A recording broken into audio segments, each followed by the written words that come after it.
YouTube channel math and English by Raghav. चलिए आज की क्लास में मैथ का नया चैप्टर हम स्टार्ट करते हैं जिसका नाम है चक्रवृद्धि ब्याज, जिसे आप कहते हैं कंपाउंड इंटरेस्ट।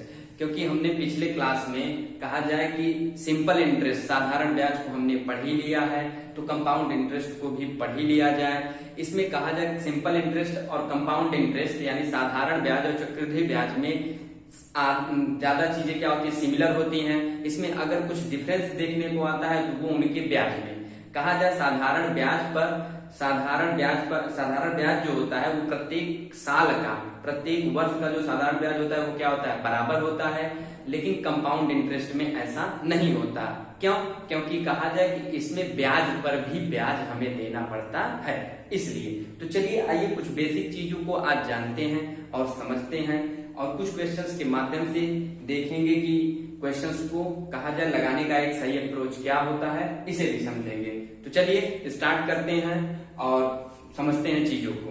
तो आप लोग ध्यान से देखिए और ध्यान से चीजों को समझिए, क्योंकि चक्रवृद्धि ब्याज में कहा जाए जिनको अभी तक नहीं समझ में आता, आज कहा जाए ऐसे कॉन्सेप्ट हम आपके साथ डिस्कस करेंगे कि आपको समझ में आने लगेगा। यानी आप भी कहेंगे हाँ, चक्रवृद्धि ब्याज को समझा जा सकता है। क्योंकि सिंपल कहा जाए सिंपल इंटरेस्ट साधारण ब्याज तो साधारण होता है, उसे समझने की जरूरत तो है ही नहीं, वो तो खुद समझ में आ जाता है। लेकिन इसे समझने की जरूरत है क्योंकि यहाँ पर जो ब्याज होता है वो चक्रवृद्धि होता है, यानी कहा जाए रिसाइकल में चलता रहता है। तो चलिए आइए देखा जाए और चीजों को समझा जाए। चलिए देखा जाए भाई चक्रवृद्धि ब्याज है क्या। तो पहले आप लोगों को कुछ बेसिक कहा जाए जो चीजें होती हैं वो तो पता ही होगा। जैसे आप पी जानते ही हैं, पी क्या होता है, आपका प्रिंसिपल होता है। आर तो आप जानते ही हैं, रेट होता है। और टी आप जानते हैं, टाइम होता है। आप एसआई तो जानते हैं, आपका क्या होता है, सिंपल इंटरेस्ट होता है। आप सीआई भी जानते हैं, जिसे आप कहते हैं कंपाउंड इंटरेस्ट। आप ए मतलब समझते ही हैं, आपका क्या होता है, जो कहा जाए प्रिंसिपल पर R% की रेट से T समय में जो कहा जाए टोटल अमाउंट मिलता है वही आपका क्या होता है, A बन जाता है। और कहा जाए SI तो आप जानते हैं, और आज हम क्या समझेंगे, CI।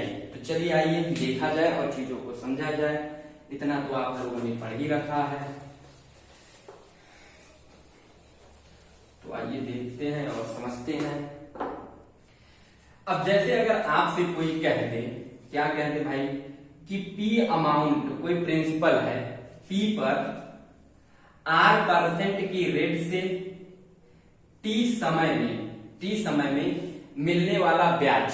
क्योंकि हम कहा जाए P अमाउंट, P प्रिंसिपल पर R% की रेट से T समय में क्या निकालते हैं, SI ब्याज ही तो निकालते हैं। चलिए ब्याज निकालते हैं, ब्याज। अब ये जो ब्याज होता है इसे हम दो तरह के ब्याज को हम निकालते हैं। ध्यान से चीजों को समझिए क्योंकि बहुत बेसिक से समझा रहे हैं, तो आपको समझ में आएगा जब आप ध्यान से समझेंगे तभी। अब कहा जाए ब्याज दो तरीके के निकलते हैं, आप कहेंगे हाँ दो तरीके से निकलते हैं। एक क्या होता है, एक आपका साधारण हो जाता है, साधारण हो जाता है। और दूसरा आपका क्या हो जाता है, ब्याज वो भी क्या, चक्रवृद्धि।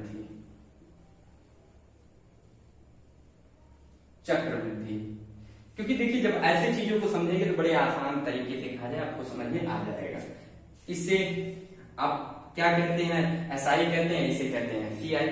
अब कहा जाए ये साधारण ब्याज और चक्रवृद्धि ब्याज में अंतर क्या होता है, अब इसे थोड़ा सा समझ लें। इसे समझने के लिए क्या करेंगे भाई, इसे समझ में कैसे आए, तो आप क्या कहेंगे, अभी हमने आपसे कहा कि जो साधारण ब्याज होता है प्रत्येक साल का जो ब्याज होता है, प्रत्येक वर्ष का ब्याज क्या होता है, वो बराबर होता है। ये आप सभी लोग जानते हैं। क्योंकि कहा जाए अगर जैसे हमने कह दिया कि कोई अमाउंट है उस पर 5% की रेट से T समय के लिए ब्याज जो मिलता है पहले साल, तो कहा जाए अगले साल यानी जितना समय दिया रहेगा तो अगले साल भी कहा जाए, अगर पहले साल 5% मिल रहा है, 5% पर ब्याज कहा जाए पहले साल पर मिल रहा है, तो दूसरे साल किसी अमाउंट पर अगर ब्याज हमें पहले साल 25 मिल रहा है तो दूसरे साल भी हमें 25 मिलेगा, तीसरे साल भी हमें 25 मिलेगा। ये किसके साथ होता है? ये एसआई साधारण ब्याज के साथ होता है। तो इसीलिए इसका पहला पॉइंट हो गया, प्रत्येक साल का ब्याज क्या होता है? बराबर होता है। और चक्रवृद्धि ब्याज में क्या होता है कि प्रत्येक साल का ब्याज बराबर नहीं होता। अब ये पूछ लिया जाए क्यों नहीं होता? अब उसका रीजन है क्योंकि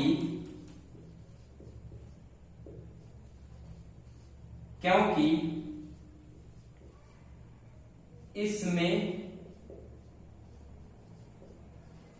ब्याज पर भी ब्याज लगता है।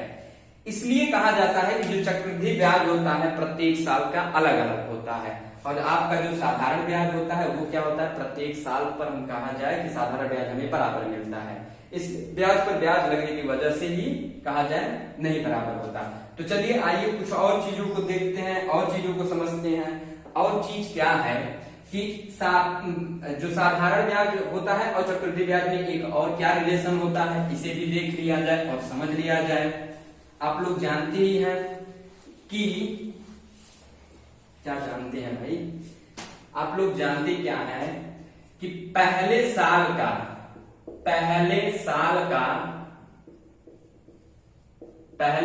का जो साधारण ब्याज होता है,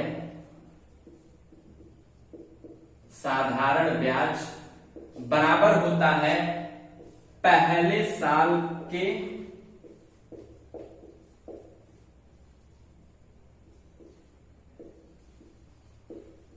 चक्रवृद्धि ब्याज। यानी कि कहा जाए अगर आपको सेम अमाउंट दे रखा हुआ है और सेम रेट पर और सेम टाइम पर, कहा जाए आपसे पूछ लिया जाए कि पहले साल का साधारण ब्याज, तो वो क्या हो जाता है? पहले साल के चक्रवृद्धि ब्याज के बराबर होता है। अगर हम आपसे कहें ये बताइए पी कोई अमाउंट है और इस पर कहा जाए कि किसी आर रेट से टी समय में मिलने वाला ब्याज कितना है? पहले साल का एक साल का यानी 1 ईयर का। तो अगर आपसे हम कह दें कि यक्स है तो आपसे पूछ लिया जाए कि इसी पी अमाउंट पर R% की रेट से एक साल का 1 ईयर का सीआई कितना होगा? तो ये आपका एसआई हो जाता है। तो आपका सीआई कितना होगा? तो यही जो एक्स होगा वो भी आपका क्या बन जाएगा? वो सीआई ही बन जाता है। उम्मीद करता हूं आप इतनी चीजों को समझ गए होंगे। तो चलिए आइए और भी चीज हम देखते हैं कि एग्जाम में कहा जाए जो क्वेश्चन को सॉल्व करने के लिए जरूरत होते हैं उसे भी और समझा जाए। इतना ये सब चीजें कहा जाए जब क्वेश्चन सॉल्व करेंगे तो ये सब चीजों की आवश्यकता पड़ेगी, इसीलिए हम पहले आपके साथ ऐसे पॉइंट को डिस्कस कर रहे हैं। तो चलिए आइए और देखते हैं और हमें किस चीज की जरूरत पड़ने वाली है। आप लोगों ने स्क्वायर तो आप जानते होंगे कि नंबर का जो स्क्वायर होता है, क्योंकि जब आप कंपाउंड इंटरेस्ट के क्वेश्चन सॉल्व करने चलेंगे तो वहां पर आपको कहा जाए स्क्वायर याद रहने चाहिए किसी भी तरीके से, चाहे आप 1 बार लिखिए, चाहे 5 बार लिखिए, चाहे 10 बार लिखिए, पर लेकिन आपको याद होने जरूरी है। क्योंकि जब आप याद रहेगा तभी आप कहा जाए एग्जाम में विद इन टाइम में आप क्वेश्चन को सॉल्व कर पाएंगे, नहीं तो पता चला आप स्क्वायर ही निकालते रह जाएंगे। तो इसलिए आप ध्यान से इसे देखिए और समझिए और आप भी इसे कहा जाए याद करिए, चाहे कुछ भी करिए, पर लेकिन आप इसे सीखिए। जैसे स्क्वायर, क्योंकि हमें स्क्वायर की जरूरत पड़ेगी क्वेश्चन को सॉल्व करने में। तो चलिए देखा जाए, अब आपसे अगर पूछा जाए कि 1 का स्क्वायर क्या होता है तो आप कहेंगे 1 ही होता है, क्योंकि आप इतना तो जानते होंगे। आपसे कहा जाए 2 का स्क्वायर तो आप कहेंगे 4। आपसे पूछा जाए 3 का स्क्वायर तो आप कहेंगे 9। आपसे पूछा जाए कि 4 का स्क्वायर तो आप कहेंगे 16। आपसे कहा जाए 5 का स्क्वायर तो आप कहेंगे 25। आपसे कहा जाए 6 का स्क्वायर तो आप कहेंगे 36, आपसे कहा जाए 7 का स्क्वायर तो आप कहेंगे 49, आपसे कहा जाए 8 का स्क्वायर, नीचे दिख रहा है, आपसे कहा जाए 8 का स्क्वायर तो आप कहेंगे 64। अब आपसे कहा जाए कि 9 का स्क्वायर कितना हो जाएगा तो आप कहेंगे 81, आपसे कहा जाए 10 का स्क्वायर क्या होता है तो आप कहेंगे 100, आपसे कहा जाए कि 11 का स्क्वायर कितना होता है तो आप कहेंगे 121, आपसे कहा जाए 12 का स्क्वायर कितना होता है तो आप कहेंगे 144। ये सब चीजें आपको भी कहा जाए याद रखनी पड़ेंगी, क्योंकि आप याद करिए, क्योंकि क्वेश्चन आपको सॉल्व करने हैं। आपसे कहा जाए 13 का स्क्वायर कितना होता है तो आप कहेंगे 169, आपसे कहा जाए 14 का स्क्वायर कितना होता है तो आप कहेंगे 196। इन सब चीजों को आप भी नोट करते रहिए, या कहा जाए स्क्रीनशॉट ले लीजिएगा अभी। आपसे कहा जाए 15 का स्क्वायर कितना होता है तो आप कहेंगे 225, आपसे कहा जाए 16 का स्क्वायर कितना होता है तो आप कहेंगे 16 का स्क्वायर कितना हो जाएगा, 15 15 225, 16 16 कितना होता है 200 कितना हो जाएगा भाई, अब मल्टीप्लाई कर लीजिए, 16 छक्का 96 और 16 एक्का 16, यहाँ पर आपने देखा कि ये कितना हो गया 256, 256। यहाँ पर आपसे कहा जाए 17 का स्क्वायर कितना हो जाएगा तो आप कहेंगे 289, आपसे कहा जाए 18 का स्क्वायर कितना हो जाएगा, आप लोग भी मल्टीप्लाई करते रहिएगा, क्योंकि हो सकता है कहीं अगर मिस्टेक हो जाए तो आप लोग उसे सुधार कर लीजिएगा। आपसे पूछा जाए कि 18 का स्क्वायर कितना होता है तो आप कहेंगे 324, आपसे कहा जाए 19 का स्क्वायर कितना होता है तो आप कहेंगे 361, आपसे कहा जाए 20 का स्क्वायर कितना होता है तो आप कहेंगे 400। यहाँ पर हम कॉलम बना देते हैं ताकि आप अच्छे से समझ जाएं।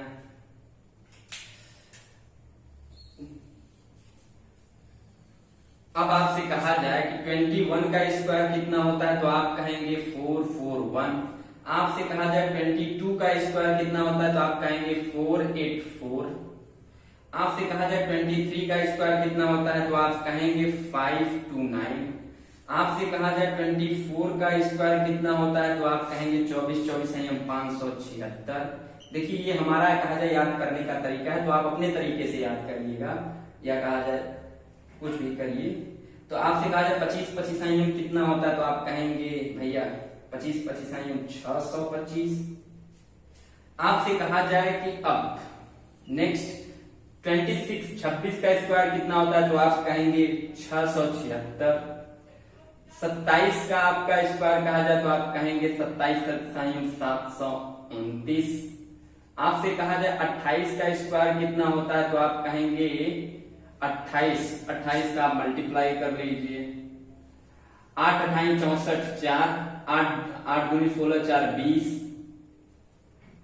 आप करेंगे कितना 28 दूना 8 दूनी 16 56। आपसे कहा जाए 4 6 और 7 764। 29 का स्क्वायर तो आप कहेंगे कितना हो जाएगा भाई, ये आप कहेंगे 841। आप कहेंगे 30 का स्क्वायर कितना हो जाएगा तो आप कहेंगे 900। तो ये रहे स्क्वायर आप कहा जाए 35 तक या 40 तक, कहा जाए 50 तक, जितना आप याद कर सकते हैं उतना आप याद करिए। एक बार नहीं, 2 बार 3 बार 4 बार जब आप लिखेंगे, बराबर प्रैक्टिस करेंगे तो ये भी आपको कहा जाए याद हो जाएंगे, या कहा जाए दिमाग में आपके फिट हो जाएंगे। तो इसलिए आप इन सब चीजों की प्रैक्टिस करिए, क्योंकि ये कहा जाए क्वेश्चन सॉल्व करने में बहुत ही कारगर साबित होते हैं। तो उम्मीद करता हूं आप लोग सीखेंगे जरूर, और उसे कहा जाए आप लोग और भी अच्छे तरीके से जानेंगे। चलिए आइए थोड़ा सा क्यूब भी देख लिया जाए, कुछ अंकों के क्यूब हम देख लेते हैं, क्यूब को भी समझ लिया जाए, और उसके बाद फिर क्वेश्चन पर आते हैं। आइए कुछ के क्यूब देख लेते हैं, क्योंकि क्यूब की हमें जरूरत पड़ेगी जब क्वेश्चन सॉल्व करने चलेंगे। तो यहाँ पर आइए क्यूब देखते हैं। अब ये आप लोग तो जानते हैं कि जिसका क्यूब पता है तो आप क्यूब रूट को निकाल ले जाएंगे, स्क्वायर पता है तो स्क्वायर रूट आप निकाल ले जाएंगे, क्योंकि जो हम केवल क्यूब या स्क्वायर लिख रहे हैं केवल इसी की जरूरत नहीं पड़ेगी, हमें कहीं पर स्क्वायर रूट निकालना पड़ेगा और कहीं पर हमें क्यूब। तो चलिए आइए देखते हैं और समझते हैं क्यूब कैसे निकलेगा। तो क्यों, चलिए कुछ चीजों को कहा जाए देख लिया जाए। तो यहाँ पर अगर आपसे पूछा जाए 1 का क्यूब कितना हो जाएगा, तो आप लोग जानते हैं 1 ही होता है। आपसे कहा जाए 2 का क्यूब कितना होगा, तो आप जानते हैं 2 दूनी 4 दूनी 8, 8 हो जाएगा। आपसे अगर कह दिया जाए 3 का क्यूब कितना हो जाएगा, तो आप जानते हैं 3 त्रिक का 9 त्रिक 27। ये मेरा कहा जाए स्टाइल है याद करने का, तो आप लोग अपना स्टाइल लगाइए या फैशन कीजिए, चाहे जैसे भी याद करिए। 27 और यहाँ पर 4 का क्यूब कितना हो जाएगा, तो आप कहेंगे 4 चौक 16 चौका 64। इंग्लिश वालों को तो कम समझ में आएगा, तो कोई दिक्कत नहीं है भाई, यहाँ पर इंग्लिश में लिख रहे हैं आप समझ जाना। यहाँ पर अगर देखा जाए 5 पचे 25 पंच 125। यहाँ पर अगर देखा जाए 6 36 छक्का 216, तो ये आपका हो गया 6 तक। अब आपका 7, यहाँ पर 7 सत्ते 49, 9 सत्ते 63, यानी कि कितना हो जाता है 343। तो 7 का क्यूब 343।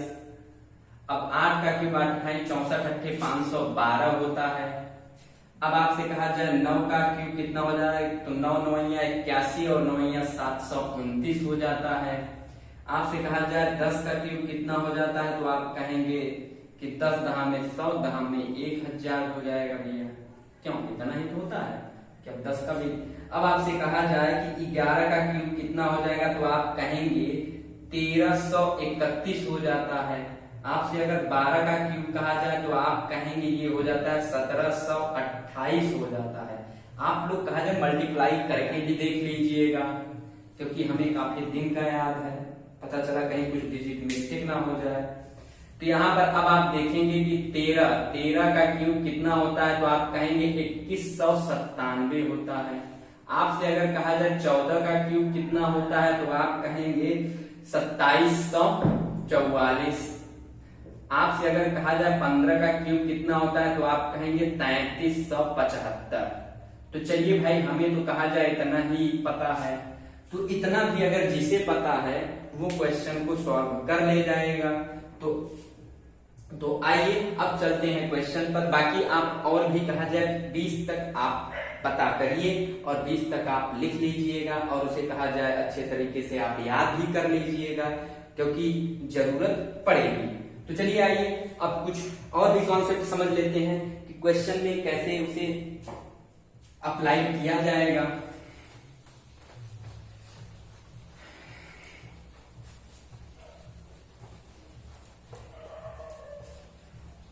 पहला पॉइंट ध्यान से देखिएगा, पहला पॉइंट स्टार पॉइंट कह सकते हैं आप, क्योंकि इसे समझिएगा। अगर जैसे आपसे हमने कहा रेट कितना दे रखा हुआ है, आपसे अगर हमने कहा 2% रेट दे रखा हुआ है, तो आप इसे क्या करेंगे, क्वेश्चन में हम इसे फ्रैक्शन फॉर्म में पहले फ्रैक्शन फॉर्म में कन्वर्ट करेंगे।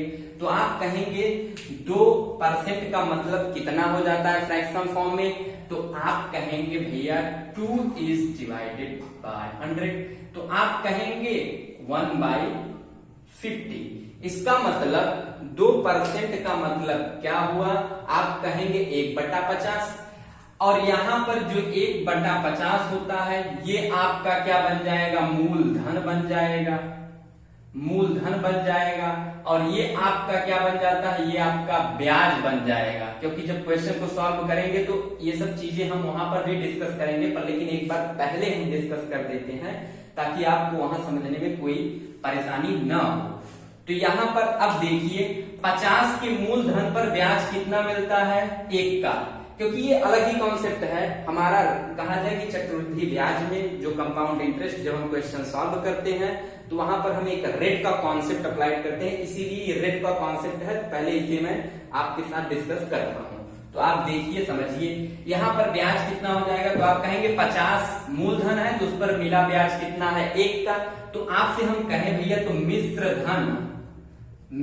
धन बटा मूलधन कितना हो जाएगा, तो आप कहेंगे 50 में जब 1 का ब्याज ऐड कर देंगे तो वो तो आपका मिश्रधन ही तो हो जाता है। तो आप कहेंगे 51/50 यानी 51, और ये कितना हो गया 50। तो उम्मीद करता हूं इतनी चीजें आप समझ गए होंगे। और चलिए और भी समझ लेते हैं। आपसे अगर कहा जाए रेट दिया है कितना 5%, तो इसका मतलब क्या होगा? फ्रैक्शन फॉर्म में आप कहेंगे 5% का मतलब हो जाता है 1/20। आप कहेंगे भैया ये क्या है? ये आपका कहा जाए ये आपका मूलधन है, और मूलधन और ब्याज कितना मिला? आप कहेंगे 1 का ब्याज मिला। अब आपसे अगर पूछा जाए कि A/P कितना हो जाएगा, तो आप कहेंगे A/P हमारा बन जाएगा 20 पर 1 का ब्याज मिला, तो A कितना हो गया? 21 हो गया, और मूलधन कितना हो गया? 20 हो गया। उम्मीद करता हूं इतनी चीजें आप समझ रहे होंगे। तो थोड़ा सा और भी चीजों को क्लियर करते हैं। और ये एक बात ध्यान रखिएगा, ये जो A/P का रेशियो है 21/20, ये 1 साल का होता है। यहाँ पर कहा जाए जो मिश्र धन और मूलधन कहा जाए 51/50 जो आया हुआ है, ये कितने का है? तो 1 वर्ष का है 1, और ये भी कितना है? पावर 1। अगर 2 वर्ष का हमें निकालना रहेगा तो यही हम पावर बढ़ाते चले जाएंगे, यानी 2 वर्ष तो यहाँ 2 कर देंगे, यहाँ पर भी 2 कर देंगे। अगर 3 वर्ष कहा जाएगा तो हम यहाँ पर 3 कर देंगे, और यहाँ पर भी 3 कर देंगे। तो ये सब चीजें हम कहा जाए जब क्वेश्चन सॉल्व करेंगे तो वहां पर अप्लाइड करेंगे, तो वहां पर भी डिस्कस कहा जाए इन सब चीजों का होगा। तो आप लोग टेंशन ना लीजिए, बस केवल कहा जाए पहले कॉन्सेप्ट समझ लिए, उसके बाद क्वेश्चन तो कहा जाए धड़ल्ले से उठेगा भाई। तो चलिए एक चीज को और समझ लिया जाए। अगर आपसे कहा जाए दो का क्या है? P, 2 आपका P है, और ये कहा जाए एक साल में अगर कहा जाए 3 हो जाता है, तो आपसे कहा जाएगा भैया 2 साल के बाद P क्या होगा और A क्या होगा? तो आप कुछ ना करिएगा, इन्हीं का स्क्वायर हो जाता है, तो आप कहेंगे 2 साल बाद। अच्छा, 2 साल बाद हम क्या करेंगे? तो भैया इसका 2 का स्क्वायर और इधर 3 का स्क्वायर, यानी 2 साल बाद आपका जो P होगा वो कितना हो जाएगा? तो आप कहेंगे 4, और कहा जाए A कितना हो जाएगा? तो आप कहेंगे 9। यानी 2 साल बाद जो P रहेगा और A रहेगा वो क्या हो जाएगा? तो 4 से 9 हो जाएगा। तो आइए और भी चीजों को समझते हैं। अगर आपसे कह दिया जाए, क्योंकि ये सब चीजें अप्लाइड होंगी वहां पर भी,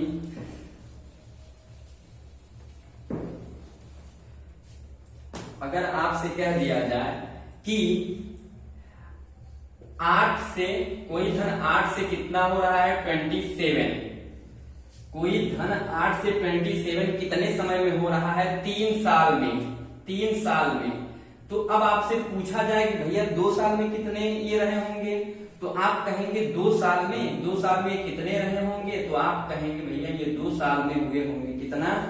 तो इसी का आप क्या करेंगे? तो आपका क्या हो जाएगा? ये 4 हो जाएगा, और ये आपका कितना हो जाएगा? 9 हो जाएगा। तो यहाँ पर कितना हो गया? 4 से 9। अब आपसे पूछ लिया जाए कि 1 साल में कितना हो जाएगा? तो 1 साल में कितना हो जाएगा? तो आप कहेंगे 1 साल में ये हो जाएगा 2, और ये कितना हो जाएगा? 3। तो कुछ नहीं करना था, यानी डायरेक्ट हम कहा जाए यहीं पर हमें 1 साल का निकालना था, तो हमें इसे लिखने की कोई जरूरत नहीं थी। केवल कहा जाए 8 है और 27 है, इसी का हमें क्या निकाल लेना था? क्यूब रूट निकाल लेना था। तो आपका 2 और 3 जो A और P का जो P और A का जो कहा जाए रिलेशन होता, तो वो आ जाता कितना? 2 से 3 आ जाता है। 1 साल में 2 से 3 हो रहा है, तो 3 साल में वो कितना हो जाएगा? तो आप कहेंगे 8 से 27 हो जाएगा। तो उम्मीद करता हूं इतनी चीजें आप समझ गए होंगे। तो चलिए और भी कहा जाए समझा जाए, रेट वाले कॉन्सेप्ट भी समझ लीजिए। रेट वाला कॉन्सेप्ट एक बार और डिस्कस कर देते हैं। तो यहाँ पर अगर जैसे आपसे हमने क्या कहा? हमने कहा 20% का मतलब आप जानते हैं 1/5। आपने कहा मूलधन 5 है और ब्याज कितना है? ब्याज आपको मिला 1। तो आपसे पूछ लिया जाए A/P कितना हो जाएगा? तो आप कहेंगे 6/5। ये क्या है? ये 1 साल का है, 1 साल का। और अगर आपको समय 2 दिया होता तो आपका A/P कितना हो जाता? तो आप कहते भैया 1 साल में 5 से कोई राशि 6 हो रही है, तो आप कहते आपसे अगर पूछा जाता 2 साल में कितना हो जाता, तो आप कहते 2 साल में भैया ये हो जाता 25 से 36 हो जाता। तो हमने क्या किया, ये इसी का स्क्वायर कर दिया, यानी कि कहा जाए अगर 2 साल पूछा जाएगा स्क्वायर कर देंगे, 3 साल पूछा जाएगा तो क्यूब कर देंगे। अगर 3 साल का दिया होगा, 1 साल का अगर पूछा जाएगा तो हम क्या करेंगे, क्यूब रूट ले लेंगे। अगर हमें कहा जाए 2 साल का ए और पी और ए दे रखा हुआ है, 1 साल का हमें ए और पी पूछा जाएगा तो हम क्या करेंगे, उसका स्क्वायर रूट निकाल देंगे।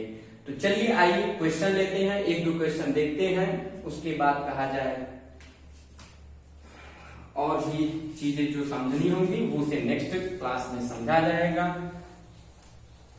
तो चलिए क्वेश्चन लिया जाए। क्वेश्चन नंबर 1 क्या कहता है, तो चलिए आइए कुछ क्वेश्चन लेते हैं सिंपल सा, पहले समझते हैं, उसके बाद कहा जाए जो कंपटीशन में आए हुए क्वेश्चन हैं उसे लेंगे और समझेंगे। तो पहले हमें तो कॉन्सेप्ट अप्लाइड करना है कि कॉन्सेप्ट को पहले ये सीखना है कि अप्लाई कैसे किया जाए, उसके बाद कहा जाए बड़े बड़े डिजिट वाले क्वेश्चन लेंगे। तो पहले नॉर्मल सा लेते हैं। अब यहाँ पर आपको पी दे रखा हुआ है कितना, 100 है, और आपको आर दे रखा हुआ है कितना, कहा जाए 5%। अब आपसे इसने कहा भैया समय भी दे रखा हुआ है इसने कितना, 2 साल। अब आपसे अगर पूछा जाए कि भैया ये बताइए 2 साल का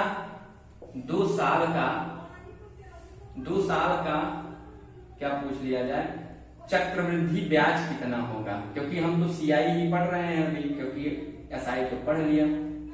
चक्रवृद्धि ब्याज क्या है अगर आपसे पूछ लिया जाए तो आप क्या करेंगे। कुछ लोग तो कहा जाए बेसिक फार्मूला जानते हैं, क्या जानते हैं, वो तो कहेंगे मिश्र धन A is equal to P 1 plus R by 100 के पावर T। तो ये भी आप अप्लाइड कर सकते हैं। ये तो कहा जाए यार बहुत छोटे लेवल का हो गया। छोटे लेवल का कहने का मतलब ये क्लास 7th 8th में है। तो अब आप जब कहा जाए कंपटीशन की तैयारी कर रहे हैं तो कुछ तो स्टैंडर्ड सीखिए। तो स्टैंडर्ड सीखने की जरूरत है। और चलिए वो देखते हैं कि स्टैंडर्ड क्या है। तो यहाँ पर आप ए निकाल लीजिए, पी दिया हुआ है, तो ए में से जब पी को माइनस करेंगे तो आपका कहा जाए सीआई आ जाएगा। तो चलिए इसे तो आप लोग अप्लाई कर ले जाएंगे। तो बेसिक चीज कहा जाए जो एक कॉन्सेप्ट होता है उसे देखते हैं। ये तो फॉर्मूले पर सभी लोग लगा ले जाएंगे। तो कॉन्सेप्ट समझिए। अब यहाँ कहा जाए, अब जो हम एक कॉन्सेप्ट आपको बताने वाले हैं वो है रेट का कॉन्सेप्ट। रेट का कॉन्सेप्ट हम ज्यादातर क्वेश्चन इसी कॉन्सेप्ट पर लगाएंगे। तो पहले मैं कॉन्सेप्ट को डिस्कस कर रहा हूं, कुछ कहा जाए थोड़े से डिजिट लेकर के समझाने का प्रयास कर रहा हूं। तो चलिए आइए देखा जाए रेट का कॉन्सेप्ट क्या होता है। इसमें कुछ नहीं करना होगा, केवल आपको रेट ले लेना होगा। तो आप रेट ले लीजिए। रेट इसमें कितना दे रखा हुआ है तो आप कहेंगे रेट 5% दे दिया है। अब आप कहेंगे 5% मीन्स कितना हो जाएगा, तो आप कहेंगे भैया 1/20 हो जाएगा। अब ये बताइए, अभी हमने क्या पढ़ा, आपने कहा कि ये मूलधन हो जाता है और ये आपका क्या हो जाता है, ब्याज हो जाता है। इतना चीज तो आप भी जानते हैं। तो ये आपका क्या हो गया, मूलधन, यानी इसे लिख देते हैं भाई पी लिख देते हैं। और इसे आप क्या लिख देते हैं, आप कहेंगे कि ये क्या हो गया आपका ब्याज, सीआई, क्योंकि सीआई तो पढ़ रहे हैं, एसआई नहीं सीआई। तो यहां पर आपका कहा जाए 20 पर जो सीआई मिला वो कितना मिला, 1 साल का, तो आप कहेंगे 1 मिला। अच्छा ठीक है। तो आपसे अगर हम पूछ ले पी ए बाई पी कितना हो जाएगा, तो आप कहेंगे भैया 1 साल का ए बाई पी का जो फ्रैक्शन फॉर्म होगा वो 21/20 हो जाएगा। क्यों, इतना ही तो हो जाएगा। अब आपसे कहा जाए कितना हो गया, अब आपसे पूछा कितने समय का है, 2 साल का, तो आप क्या करेंगे, इसी का स्क्वायर निकाल देंगे। तो 2 साल का, या फिर आप कहा जाए ऐसे ही समझ लीजिए। तो 2 साल का जब आप निकालेंगे तो कितना हो जाएगा, 21 441। इसीलिए मैंने कहा था कि स्क्वायर की जरूरत यहाँ पर पड़ेगी, वरना आप ऐसे लिखेंगे पहले 21, पता चला इतने में करने में आपका समय जा रहा है और बाद में आपको पता चला कि आप आधा भी क्वेश्चन सॉल्व नहीं कर पाए। तो इसीलिए आप स्क्वायर को याद रखिए, क्यूब को आप याद रखिए। तो यहाँ पर 20 विषय में कितना हो जाएगा, तो आप कहेंगे 400।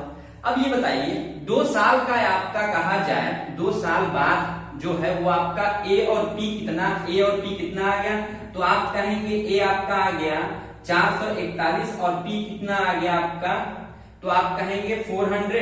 अब आपसे अगर पूछ लिया जाए भैया चक्रवृद्धि ब्याज आपका 2 साल में कितना मिला, क्योंकि ये तो 2 साल बाद 2 साल का है, तो आप कहेंगे 2 साल बाद हमें जो चक्रवृद्धि ब्याज CI जो मिला वो तो कहेंगे आप 441 माइनस 400 यानी 41 रुपीज यही तो मिला।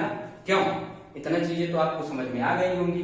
तो चलिए आइए एक दो और चीजें देखते हैं और उसे समझते हैं, थोड़ा सा और समझ लिया जाए, उसके बाद आज की क्लास को समाप्त किया जाए। इससे नेक्स्ट जब हम कहा जाए क्लास में मिलेंगे तो कुछ अच्छे क्वेश्चंस के साथ मिलेंगे। तो आप लोग इतनी चीजों को समझते रहिएगा और ध्यान से देखते रहिएगा। अब आपसे कह दिया जाए कि 1000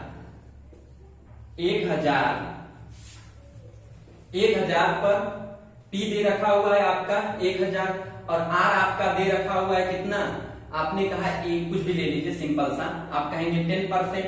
तो आपसे अगर कह दिया कि 3 साल बाद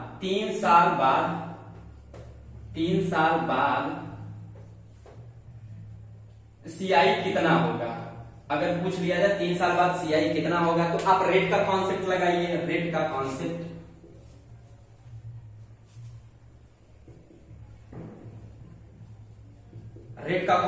आप कुछ नहीं करेंगे, आप रेट ले लेंगे। आप कहेंगे R इज इक्वल टू 10%, 10% का मतलब हो गया 1/10। आपने कहा ये भैया आपका P है, ये आपका क्या है CI है। क्यों, इतना तो हो गया। अब आपसे अगर पूछा जाए कि A बाई P कितना हो जाएगा, तो आप कहेंगे भैया ये 11/10 हो जाएगा। क्यों, इतना हो जाएगा। अब आपसे कहा जाए जब इसमें कितना दे रखा हुआ है, ये तो 1 साल का हुआ, यानी कहा जाए 10 से कितना हो रहा है, आप कहेंगे 10 से 11 हो रहा है, यानी 1 साल। 1 साल में 10 से 11 हो रहा है। तो आपसे अगर कहा जाए भैया 3 साल में कितना हो जाएगा, तो आप कहेंगे 3 साल मतलब इसी का क्या कर देंगे यहाँ पर लिख देंगे, कंफ्यूजन हो जाएगा। तो आप इसी का क्या करेंगे, क्यूब कर देंगे। तो जब आप 10 का क्यूब करेंगे कितना आ जाएगा, तो आप कहेंगे 1000। और आप जब 11 का क्यूब करेंगे और आपको 11 का क्यूब पता नहीं होगा, तो आप फिर वही करेंगे, कहेंगे 11 एक बार इसे करेंगे, फिर उसके बाद जो वैल्यू आएगा उसमें आप 11 करते रह जाएंगे, तो आपका क्वेश्चन आएगा ये नहीं। तो इसीलिए आप डायरेक्ट इसका क्यूब ही याद रखिए।